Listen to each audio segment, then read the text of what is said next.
ภาพบรรยากาศกุดหน่อยเนาะบรรยากาศกุดหน่อยให้ดูให้ชมภาพบรรยากาศกุดหน่อยเด้อบรรยากาศกุดหน่อยที่วัดบัวลาภาบ้านห้างแหงฝากบรรยากาศกุดหน่อยให้ดูให้ชม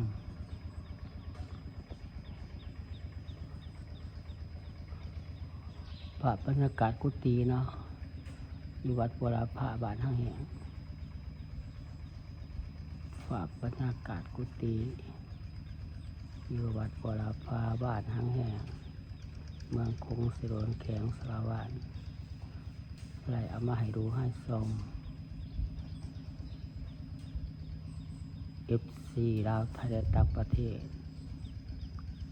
ฝากติดตามส่องยูทูบของพระซีโอบุญ10%เนื้อกดไลค์กดแชร์เนี่ยกดติดตามแม่เนาะฝากบรรยากาศกุฏิ กุฏิหน่อยดูที่วัดบัวลาภาบ้านห้างแหงวัดบัวลาภาบ้านห้างแหงเมืองคงสิโรนแข็งสระวานเอามาให้ดูให้ชม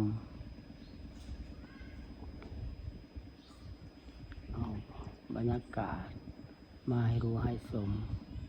บรรยากาศกุฏิเนาะบรรยากาศกุฏิหน่อยได้เอามาให้ดูให้ชมได้เอามาให้ดูให้ชม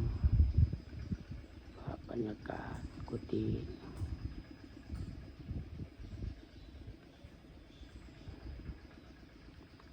บรรยากาศกุฏิเนาะ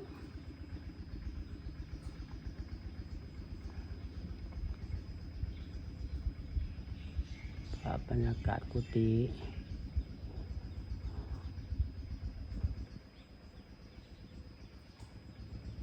ฝากบรรยากาศกุฏิได้เอามาให้ดูให้ชม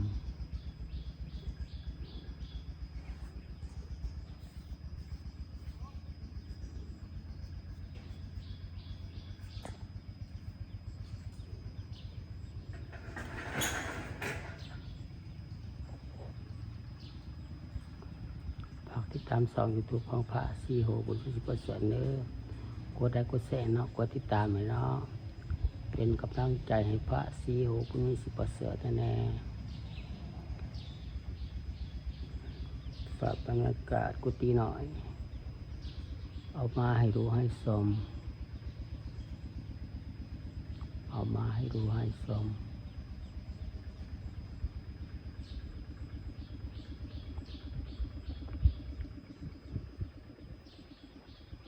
ฝากติดตามช่อง YouTube ของพระซีโอบุญ10%เด้อกดได้กดแชร์เนาะกดติดตามให้แน่เป็นกำลังใจให้พระซีโอบุญ10%แน่ไล่เอาภาพกุฏิหน่อยมาให้ดูให้ชมมาให้ดูให้ชมFC ลาวและต่างประเทศให้ดูให้ชมฝากติดตามช่อง YouTube ของพระซีโอบุญ10%เด้อกดได้กดแชร์เนาะกดติดตามมาแน่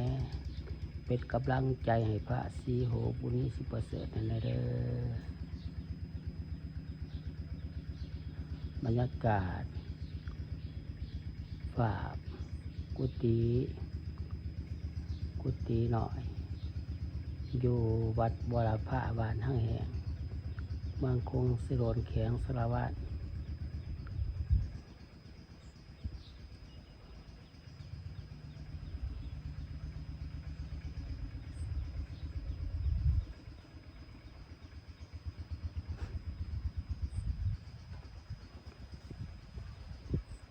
เวลา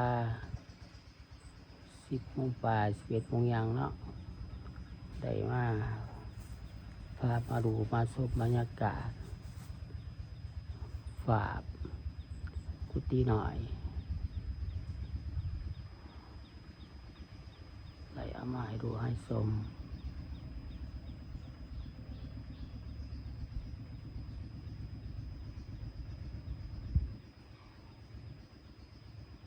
ไล่เอามาให้ดูให้ชม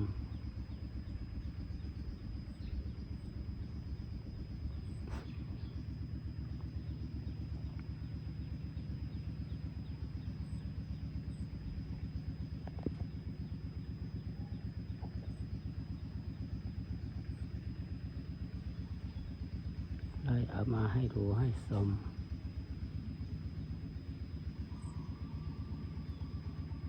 ฝากติดตามไปเด้อฝากติดตามช่อง YouTube ของพระศรีโหบุญมีศรีประเสริฐเด้อ FC ลาวไทยและต่างประเทศเป็นกำลังใจให้พระศรีโหบุญมีศรีประเสริฐแน่กดไลค์กดแชร์เนาะกดติดตามมาแน่บรรยากาศกูตีหน่อยเนาะไล่เอามาให้ดูให้ชมไล่เอามาให้ดูให้ชม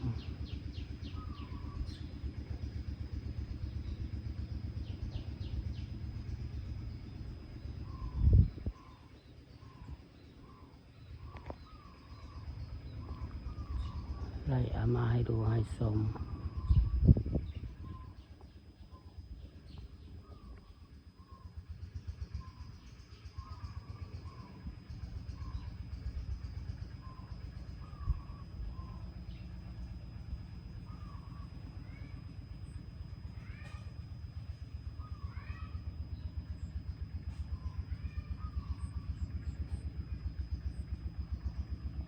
คลิปนี้กับพระศรีโหก็ลาไปก่อนไว้